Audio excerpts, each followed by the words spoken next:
Every bow that we make is very intentional. Dealing with a carbon fiber bow, especially from CodaBow, there's sets of hands on this bow all the time. We don't just have a press that stamps out carbon fiber bows. We have all the tools to make sure that we're not just guessing at what bow we're making. So we have a very specific measurement of where that bow should fit as far as its straightness.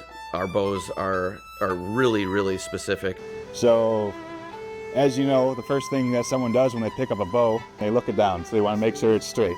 So we want to make sure it's straight too. So we give ourselves a pretty tight tolerance. It's actually 2 millimeters. It is a little subjective if you look it down. We want to make sure we have to have a numerical value to say, yes, this is under 2 millimeter deflection. The traditional bow makers, it's all tweaking, it's all getting it to be that specific weight and feel and balance.